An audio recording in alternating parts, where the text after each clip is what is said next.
Morning, family. Thank you, David, for leading us this morning. If you guys haven't recently, I think it'd be worth your time to tell David and Skeeter and the other guys that lead us in worship on a regular basis, thank you for the time and effort that they put into preparing us to do that and leading us in that way. Singing sounded amazing this morning.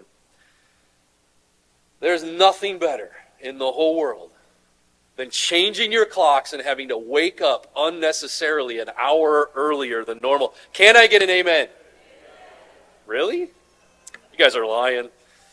Listen, I know everybody's a little extra tired this morning. I'm glad you're here. I'm glad we're here to worship together.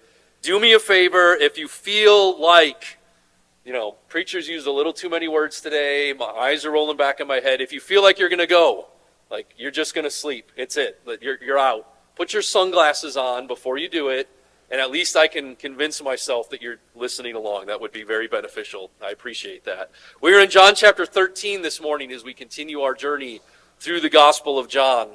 John chapter 13. I want to start by asking a question, and the question is simply this: how do you picture Jesus in your mind? What I don't mean is, what do you think Jesus looked like? That's not what I'm asking. We don't know exactly what Jesus looked like.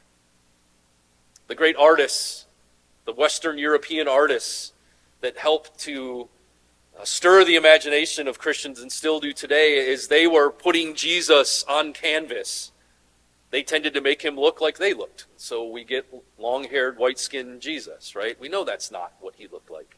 But we have this tendency to project ourselves onto Jesus. Part of that is natural. But I'm not asking, what did he look like? I'm asking, how do you picture him? Is in your mind, you picture Christ at work on earth. What is the picture that you have in mind? Is it him feeding the 5,000? Is it him walking on water? Is it him carrying his cross to Golgotha? Is it him on the cross? How do you picture him in your mind? And I ask that question because I think one of the most endearing pictures of Jesus is the one that's painted for us in John chapter 13, or the one painted here on the screen behind me by Tintoretto, the middle 16th century. This is his version of Jesus washing the feet of the disciples. And if you're going to have a picture of Christ at work on earth, what better picture to have in mind than this, of Jesus the servant? And we're going to talk about this scene together this morning. I have spent probably too much time thinking about this lesson. How do you take a story that everyone is so familiar with and make it come alive in some special way? And so I've decided I'm going to try to do my best to just get out of the way of the scripture and just retell you a story that you probably already know, because the story itself is where the power lies. So in John chapter 13, it begins like this. It was just before the Passover festival, John says.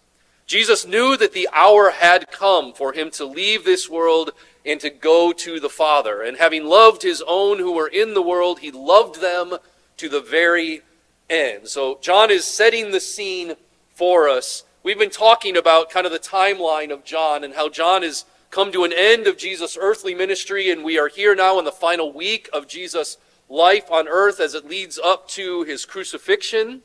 And we are now just really hours away from that event where Jesus will be betrayed and handed over and put on trial and ultimately put to death. That hour is at hand. But what's very interesting is when we look at John's gospel, and I pointed this out a few weeks ago, the first 12 chapters detail his earthly ministry, but there's 21 chapters in John's gospel. So what does he do in the whole second half of his telling of Jesus' story? He focuses in on those last hours of Jesus' life, and it's split into kind of two sections. And what we find in chapters 13 through 17, the next 5 chapters, are what people commonly call the farewell discourse. This is Jesus saying goodbye to his disciples, preparing them for his departure. His hour has come, and where is he going? He's returning back to the Father. We'll talk more about that in a few minutes, but he's leaving, but it's not a final farewell, is it? Because he's going to tell them in the next chapter, he's not leaving them as orphans, but he is leaving And he's leaving them in a way that they did not see coming, as they're about to watch him give himself freely over to a gruesome death, and that is going to rock their world. And so he's preparing his disciples for what comes next. As we also talked about a couple weeks ago, one of the things that Jesus' death does is a kernel, when it falls to the earth, gives what? New life after it dies. He is bringing about a community through his death. And the question that remains is, what is that community going to look like? What will be the defining characteristics of that community, of Jesus' disciples after he's gone? What kinds of things will they be engaged in? He's helping to shape the community that will come after his death and resurrection. And so all that is taking place here in the beginning of chapter 13. It's right before the Passover festival. Jesus knows that his time to return to the Father is at hand, and he starts to shape this community. And what we learn in this passage, the most important thing to know about God's community, God's family, what the disciples will look like after Jesus is gone from the earth, the most important thing to know is this: having loved his own who were in the world, he loved them to the end. What is the most important thing to know about the community that Jesus leaves behind? It's this: that we are loved. First and foremost, we are loved. We are recipients of God's great love, and that love shapes us and transforms us and molds us into the kind of community that he wants us to be. It says this: he loved them to the end. And that phrase, to the end, means two different things. It means to the end of his life. He loved them to his dying breath on the cross. The last hours of Jesus' life are spent entirely devoted to his disciples. He loved them to the end of his life, literally. But it also carries another meaning, that he loved them to the end as in to the fullest. He loved them as much as you can love someone. Whenever I tell Paisley I love her, she always responds with, "I love you even more." And I respond with, "That's impossible." Right? You got to one-up each other in how much you can love, right? But you know, as a parent, that love you have for the child, I can't give any more of my love to you, right? This is how much Christ loved the disciples. He loved them to the fullest and also to the end of his life. It's that love that shapes his community. So it says this, moving on: the evening meal was in progress. So they're in the middle of their meal, and the devil had already prompted Judas, the son of Simon Iscariot, to betray Jesus. We've got this beautiful scene that's played out for us of Jesus' sacrificial service and the way that he's going to pour out his love to the disciples. But embedded in all of it is this great scandal, that one of his very own, one of the ones he loved, is already in the act of betrayal. And that kind of undermines, it seems like, what's taking place. But in fact, it's all part of God's will, and we'll talk about that later. We're going to talk, in fact, next week more about Judas and the act of betrayal. But for now, what I want you to think about, and why I think John mentions it right at the beginning of this story, is this: as Jesus is about to serve his disciples, humble himself and wash their feet, as Jesus, the King of Kings, is about to take on the role of a slave, who is he serving exactly? All of his disciples, even Judas. And can you imagine what that looked like for Jesus to bow himself before Judas and wash his feet? John wants us to know that Judas is here, and Jesus is washing even his feet. Jesus knew that the Father had put all things under his power, and that he had come from God and was returning to God. Several times in this passage, there's this idea of Jesus going back to where he came from. And we're going to talk about another passage that helps us think about that more fully in just a minute. So Jesus, in the midst of this meal, gets up from the meal. He took off his outer clothing, wrapped a towel around his waist. He's taking on the form of a servant, the posture of a servant, the uniform of a servant. And after that, he poured water into a basin, and he began to wash his disciples' feet, drying them with the towel that was wrapped around him. So one by one, he goes to them as they're reclining from dinner, and he begins to wash their feet. This act of feet washing is something that people were familiar with at that time. It was a part of it was a cultural practice that everybody knew the significance of. In a world before Nike, when you're walking through the desert long distances, your feet get dirty.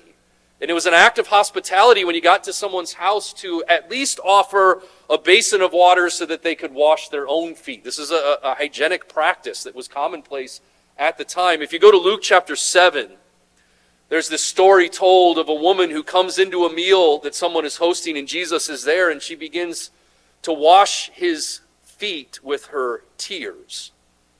And there's some criticism on behalf of the host because this woman is a sinner.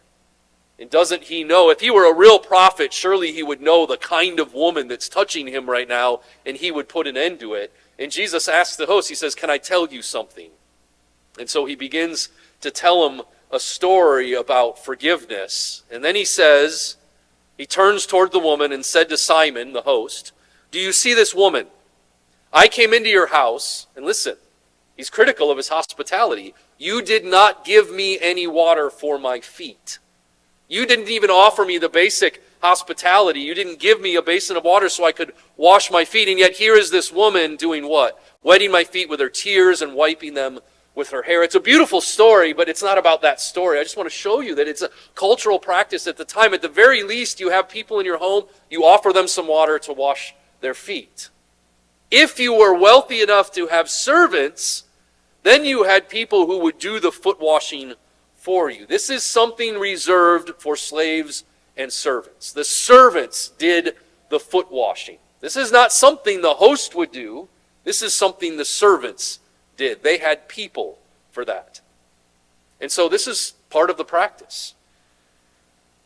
What happens is, as Jesus begins to do this, the disciples don't know how to process what they're seeing. They don't have a way to make sense out of what Jesus is doing. It's not that the practice itself is unfamiliar to them. They know what foot washing is all about. They understand the need to wash someone's feet. What they don't understand is why Jesus is taking on that role. How is it, again, that their Lord and Master is washing their feet? And so he comes to Simon Peter, who said to him, this is Peter's response, "Lord, are you going to wash my feet?" What is Peter really saying? He said, "This is backwards, Jesus. Why are you doing this? Why are you washing my feet? I should be washing your feet. This isn't going to happen." And so Jesus replied, "You do not realize now what I am doing, but later you will understand." And that's exactly right. They don't fully understand. Again, they understand the practice of foot washing. They don't understand what Jesus is teaching them in that moment and why he's doing it. And that's evidenced by Peter's reaction. Listen to what Peter says. "No," said Peter, "you shall never wash my feet." And again, you can understand his response because in Peter's mind, this is what a servant does. And Jesus, I'm here to serve you, not the other way around. And so no, you're never going to wash my feet. Peter thinks in that moment he's showing his own humility, perhaps. But Jesus answered, "Unless I wash you, you have no part with me." And of course, Jesus is getting us and them to think about the fact that there is a cleansing that we all need that comes only from Christ himself. You need to be cleansed by me, Peter. And he's foreshadowing what he would do on the cross in just a short time. "Unless I wash you, you have no part with me." So Peter responds, "Well then, Lord, not just my feet, but my hands and my head as well." And poor Peter, I know he gets a bad rap. You know, Peter, we sometimes think of him as the guy who speaks before he thinks, maybe sometimes. But we can all be like that, right? Peter's just doing what he thinks is appropriate. He's struggling to understand what's happening. Why is this happening? And you can imagine how uncomfortable they must have felt. I imagine that there's a kind of a tense feeling in this room as they're all wondering, why is Jesus doing this? And Peter's just responding in the way that he thinks is appropriate. Okay, if you need to wash me, then don't just do my feet. At first it's, you'll never wash my feet. But if you say you need to clean me, Lord, then clean all of me. Wash me from head to toe, not just my feet, but my hands and my head as well. But he doesn't get exactly what Jesus is doing here. And Jesus says, those who have had a bath need only to wash their feet. Their whole body is clean. And you are clean, though not every one of you. For he knew who was going to betray him. And that was why he said, not everyone was clean. Do the disciples fully comprehend what's happening in this moment? Clearly not. And so what Jesus said is true. You don't get this now, but you will. And I wonder how many times after Jesus' death and resurrection, the apostles sat and thought about this scene. I wonder how many times they played this back in their head. I wonder how long it took them to fully come to terms with the beauty and the power of what Jesus was doing in this moment. So exactly what is he doing? And are we able to understand it today? Or are we still confused like the disciples were then? So we get to verse 12. It said, when he had finished washing their feet, he put on his clothes and returned to his place. The third time now we get this idea of Jesus going back to where he belonged. Right? The first two times it's Jesus returning back to the Father. Here it's just he takes his place as a servant, but now he puts his clothes back on, and now he's back where he should be at the table with his disciples around him. But I want to take a moment, and I want to show you a passage.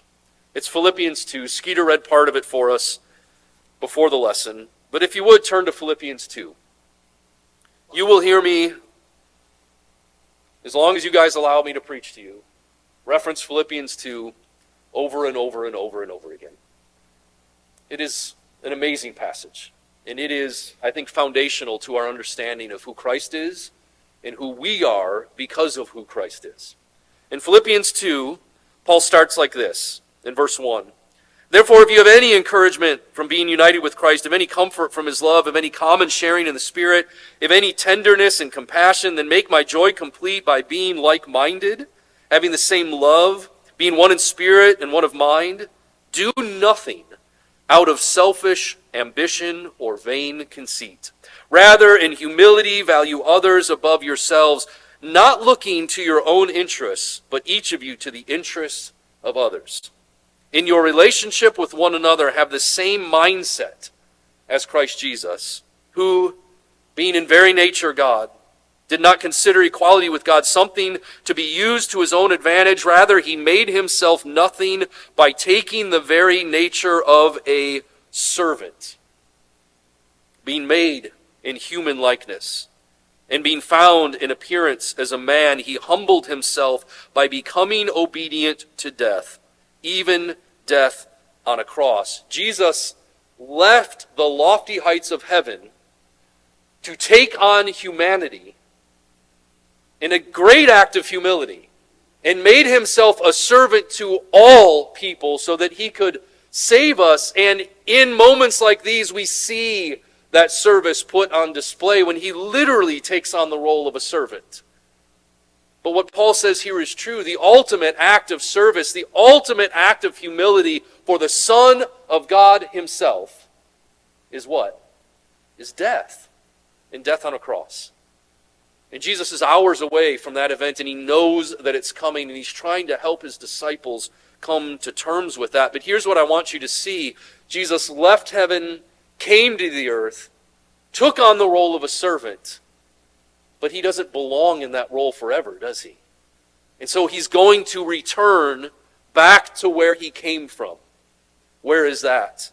We get to verse 9 of Philippians 2. Therefore God exalted him to the highest place and gave him the name that is above every name, that at the name of Jesus every knee should bow in heaven and on earth and under the earth, and every tongue acknowledge that Jesus Christ is Lord, to the glory of God the Father. Yes, Jesus is humbling himself as a servant, but God, because of that humility, will exalt him to the highest place. And where is our Christ now, by the way? Where is he at this moment in time, right now? Where is he?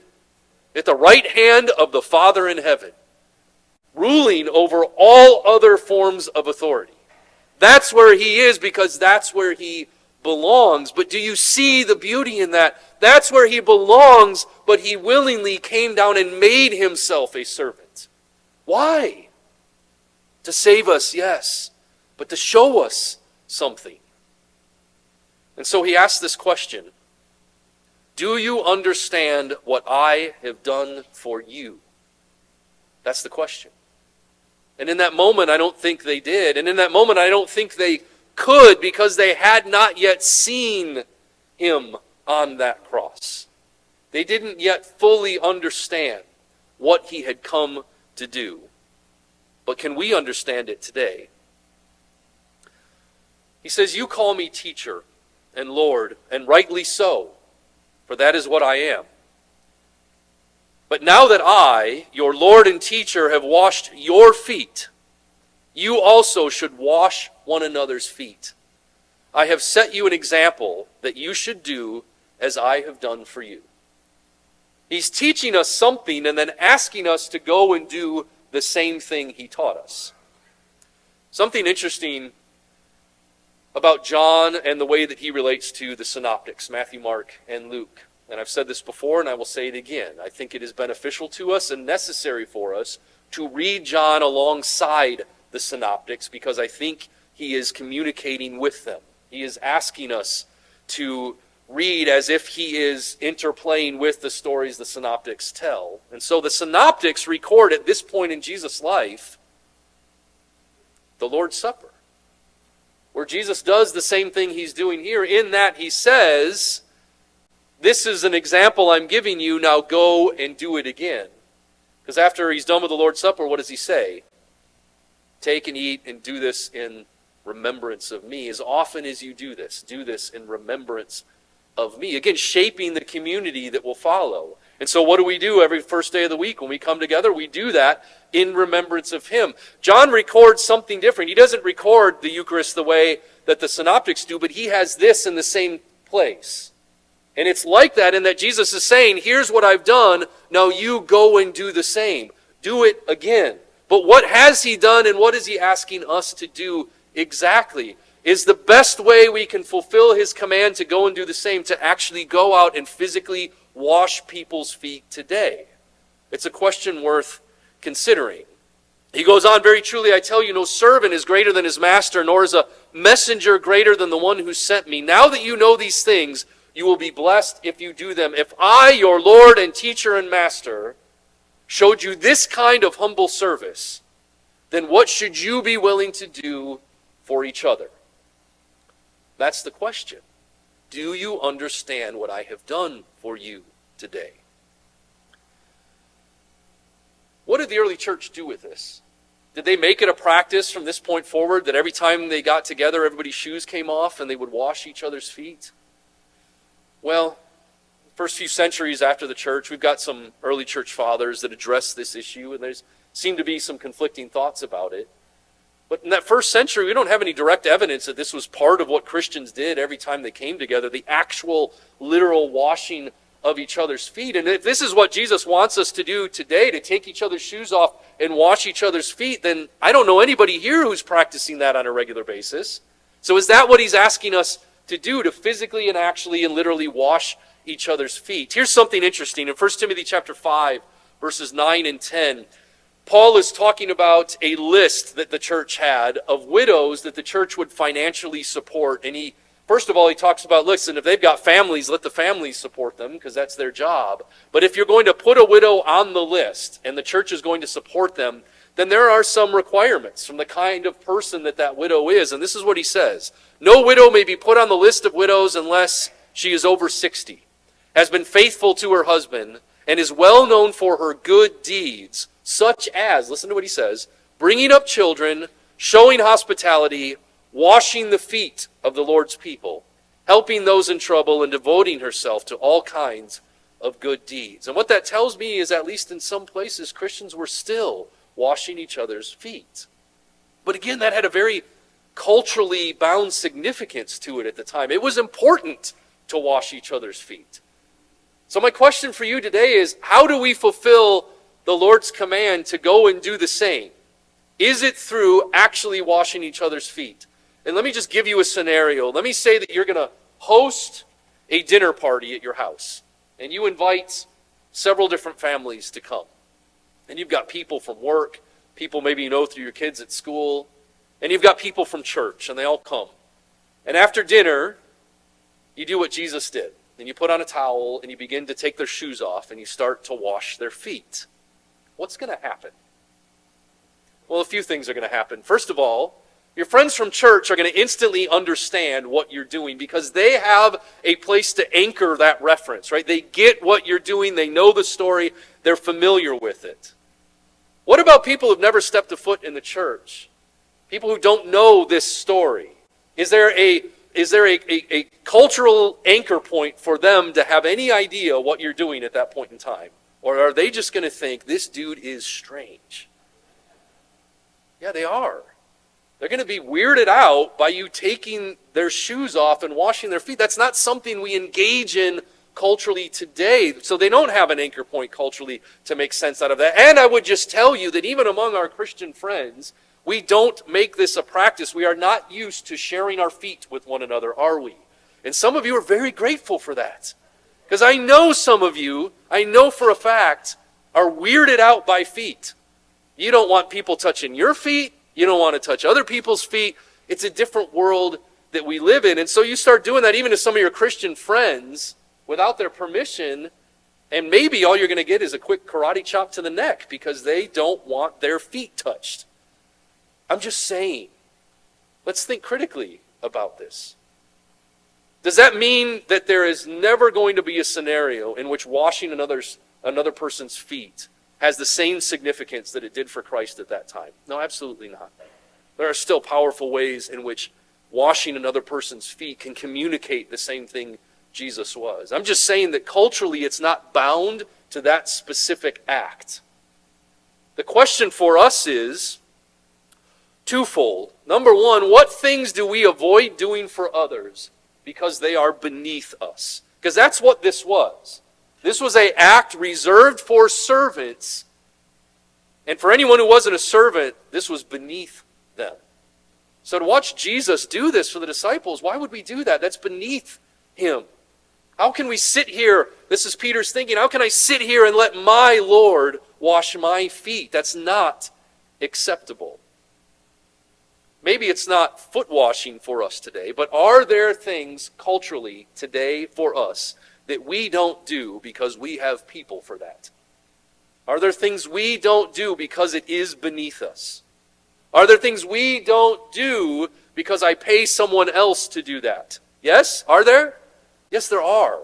And I think we need to think about what those things are. And I would love your feedback as you walk out today. If you think of things, I'd love to know, what are some of those things that we could do that show the same act of humble service, but are more culturally relevant for the people we live in today? And this is absolutely a conversation that we need to have. We are embedded in a culture today, and especially here in Southern California, where we have outsourced much of our labor to a class of people that we think shouldn't be paid as much because they don't deserve it.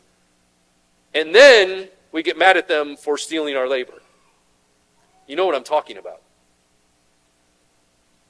What kinds of things can we do to humble ourselves before others, to show them the love that God has for them?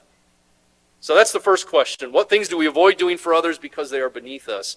And number two, what are some of the ways that we can serve today that are culturally equivalent to washing feet? Think about those two questions in conjunction. And are you practicing anything like this? I'm not telling you today that you got to go out and find a stranger's feet and wash them. That's not what I'm telling you. I am telling you that we are called to wash feet. In whatever culturally significant way and shape and form that takes, we are called to be those kinds of people. This is exactly what Jesus is asking us to do. Listen, if I were to ask you, what does it look like to be a follower of Christ? Do you have anywhere on your top 10 list of things that Christians should do? Do you have foot washing on that list? What is it that we do to humble ourselves purposely and serve those around us simply because Christ has called us to do it? That's worth thinking about. I would like to end with this thought. What do we really learn from this story? We learn more than anything, yes, we are called to be servants. But more than anything, we learn that the God that we serve himself became a servant on our behalf. I'm going to end with where I began. What does Jesus' community of believers look like? More than anything, of primary importance, it looks like a group of people who understand fully that they are loved. Listen to this passage. 1 John chapter 4, verses 9 through 10. This is how God showed his love among us. He sent his one and only Son into the world that we might live through him. This is love, not that we loved God.